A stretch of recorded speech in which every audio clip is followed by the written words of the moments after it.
Hello everybody, my name is Jalen Francis and today I'm going to be going over a neural network framework I programmed in C++. Here's the overall structure. So we have our tensor file, network, our layer, dense, convolutional 2D, flattening, pooling, activation, optimizers, SGD, and atom. So let's go ahead and get into each. So here in our core folder, here's where our network is made up of. And so first off, we have an add layer function. So once we have a network object, we can go ahead and create add layers. There's a function called set optimizer, a forward, backwards, which does our back propagation, our training, which is a forward pass and then a backward pass, and then a prediction, which just does a forward pass. And now our train epochs basically train a batch on all samples, and it shows some verbosity showing the batch loss. And now we also have a train epochs advanced, which we can pass in a config and we can get nice statistics as we're running our training. And we also have our evaluate accuracy function. So this is just for showing like when we do our predictions, so what was the actual and what was the predicted. And we also have our calculated batch loss, which calculates loss individually. We have our loss gradient, and so all that is important for our back propagation. We have our saving of models, and so here's where we write number of layers. We write each layer, write the layer type, we write the parameters, the tensor shape, and then the tensor data. And so load model follows that. We originally have our layers, they're clear. So we read the number of layers, and so we figure out how to size from there, and then we read each layer individually. We figure out the layer type, and then depending on the layer type, we create that layer, and we pass in temporary values until we actually read their parameters and their tensor shape and tensor data and shape it appropriately, and then we set the parameters. Getting in our tensor class, this is the foundation, and so here is where a lot of the magic happens, a lot of our linear algebra, which makes the neural networks possible. And so we have some basic operations. We use some C++ overloading. We have some factory methods like zeros, ones, and random, so depending on the dimensions we return a tensor. Those are static, while basic operations are on the tensor itself. We have element accessing methods. We have direct data access, and so this is for performance, similarly with fast index calculations. We have our matrix operations like dot, map, mul, transpose, and sum. We have some utility functions. Now here's another important class, is our thread pool. And so our thread pool basically manages everything with our multi-threading. And so we have a queue and we have a bunch of workers and tasks. And basically this is to help us make our parallelization. Okay, now onto our layers. First we have our activation. And so here's where a lot of our activation functions are. Our neural network here supports ReLU, sigmoid, tanh, and softmax, and then also applying the derivatives. We also have linear. That's simple enough that I didn't create a whole separate function for that. You can just find that in our actual apply and derivative function. So this does a lot of the stuff for us. So when we're actually trying to do our back propagation and we're looking for derivatives, or doing forward and so on, we can just call apply, or we can call derivative to make it nice and simple. Now for our convolutional 2D layer class, here we have a constructor, and so we have our forward, backward, set weights, get weights, and so on. And so this is a common theme. So we support convolution in 2D, flattening layers, and pooling layers, and dense layers, and we have some polymorphism where everything implements this layer interface, which has simple methods like forward, backward, set optimizer type, get set parameters, get layer types, and some utility methods. Our conv 2D, this is meant for our convolutional 2D layers, of course. Dense is for our fully connected layers, and some things we do is with our initialization, we have a Xavier/Gorat weight initialization to try to help it get started faster and converge on a solution. In pooling, we have a max pool 2D layer and then an average pool 2D layer. And so those are two different layer types you can choose. Now onto our optimizers, we have a common interface for our optimizers. Currently we support SGD and atom. And our optimizer class just basically just has an update and reset function. and so it's pretty straightforward. And so you pass in the learning rates, update, set learning rate, get learning rate, while Atom, is more dynamic. And so we control the states, and we control our momentum vectors. And a lot of the implementation can be found on the GitHub repo. Okay, and now some other things to note is that our convolutional 2D layer is a little bit complicated because we had to include a lot of optimizations to be able to have everything run. And so first we have a M2 col and a col2m, and these are ways to improve. And so if you don't know what those are, they convert a lot of the convolutional calculations that we do to be implemented using matrix multiplications instead, which we can do a lot faster because we can parallelize them.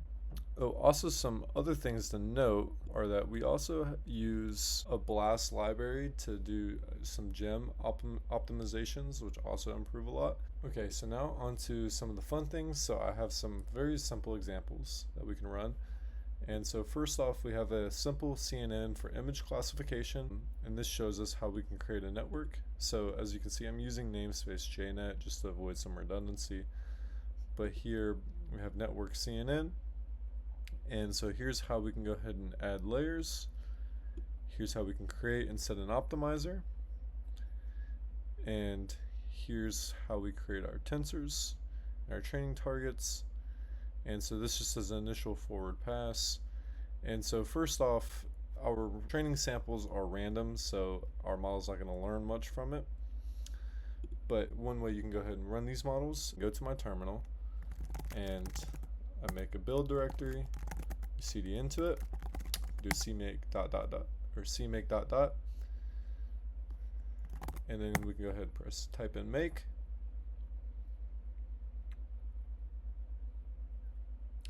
And as we can see, we now have binaries we can run. So first off, I'm going to show the CNN example, show how it does.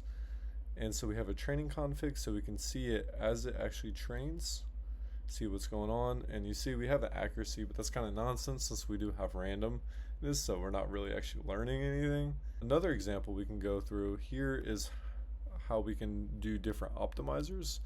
And so here's our SGD.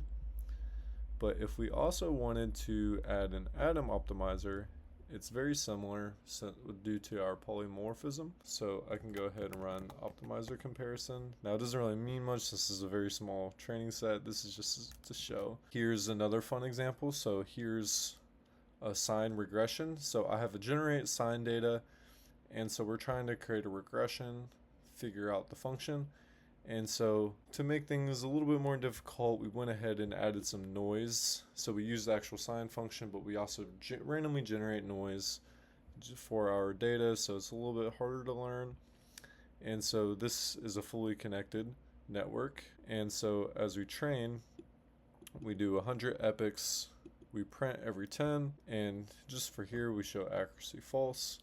And then by the end, we're going to evaluate our actual final MSE. So let's go ahead and run that. As you can see, it's training under 512 samples. And we can see it took about 5 seconds, 49 milliseconds, final accuracy of 100%, final loss of 0.117, MSE of 0.234, which is pretty good. So now here's where we actually get into some real valuable stuff. One of the common things people learn when creating CNN neural networks is a common problem is the MNIST dataset. It's a large dataset consisting of handwritten numbers, and you want to detect what number is actually being written down. And so a common tactic to solve this problem is to create a convolutional neural network. And so I have the MNIST dataset included in the repo under examples and data.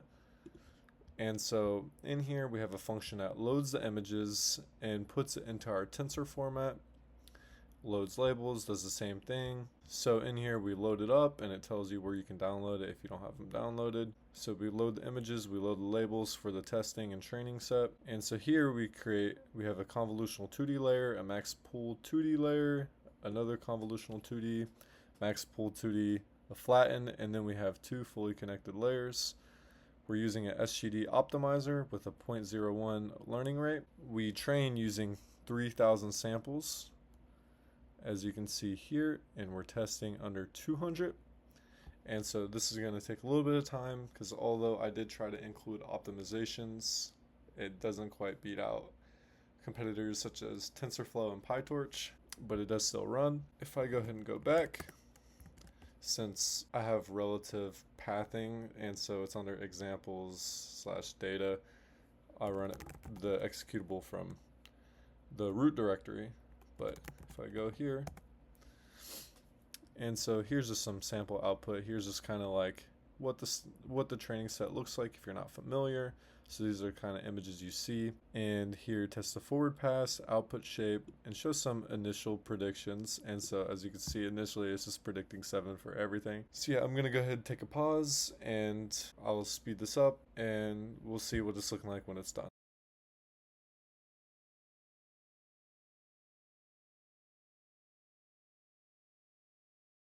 Okay, great. So as you can see, our test accuracy was 91%, which is pretty solid, and it trained and it didn't take too long to train with 170 seconds overall, using 3,000 samples and 5 epochs. Like I said, although it's not perfect, some of those optimizations do help. Okay, now to demonstrate some of the different configs you can have, if I go in here and we look at a training progress demo, you can see the different types. So this is the basic progress bar. And then here we can show a detailed progress bar with accuracy. And then here's a little compact output, no progress bar. And then finally you can do silence training with verbose being false. A lot of the implementation kind of got a lot more convoluted as we went and added more of the optimization techniques in there. So if you look at earlier commits in the repo, you can see a more simplified version of the code. Now, just to show some of the background real quick, ReLU, or I'll show the equations to the right in a little image for each of these functions. So ReLU is the max of 0 and x, and so we have an easy constant slope, or it's just a slope of either just 0 or 1. It's a piecewise function. Sigmoid uses more of an exponential-like function. Tan H is more simple. It just uses a tangent. Softmax, though, on the other hand, is more complicated. Softmax more so converts the vector into probabilities, and so to actually get the derivative of it, it's a lot more complicated. We have to use a Jacobian matrix. Linear is simple. You just return the input, obviously, and then the derivative of it is just returning ones. Back to a convolutional 2D layer, there are a few important things. We have input channels, num filters, kernel size, stride, and padding. And if you don't know, a convolutional 2D layer is different from a dense layer, or otherwise known as a fully connected layer, where in a convolutional 2D, we slide the filters pretty much along the matrix and get our outputs that way. The fully connected layer, every input node is connected to all the output nodes, while in a convolutional, it's a little bit different since we're sliding the filters across. And so that's a big reason why there were a lot of optimization techniques we had to add into convolutional 2Ds. Because if we just let everything happen sequentially, it's significantly slower. Flattening is pretty simple. You just flatten an n-dimensional tensor to a 1D vector. Basically just doing reshaping. There's no parameters you have to learn or anything like that. It's just flattening. But this is important, so when we do our convolutional 2D and typically if you do convolutional 2D, you're also associating a pooling layer with it. So if you have that, it's pretty simple to go forward and backwards. Pooling, on the other hand, is also pretty straightforward, but essentially we have a fixed size in our pooling and we slide it across the input, and if it's a max pool, we take the maximum value pretty much as we slide across. Average pooling, on the other hand, takes the average. And so here there's also a lot of optimization and threading approaches that you can do.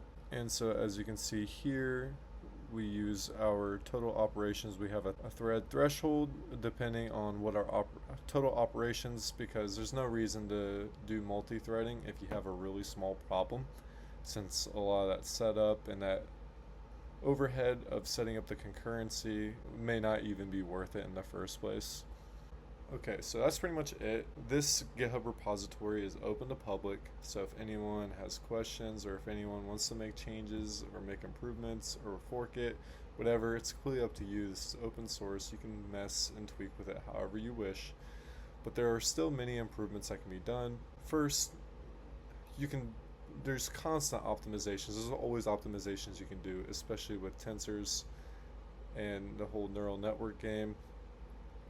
There's a big reason why PyTorch is as big as it is. There's also some better things we can add, like if we add more dropout or regularization, we can improve when we actually do batches and speed up optimizations there.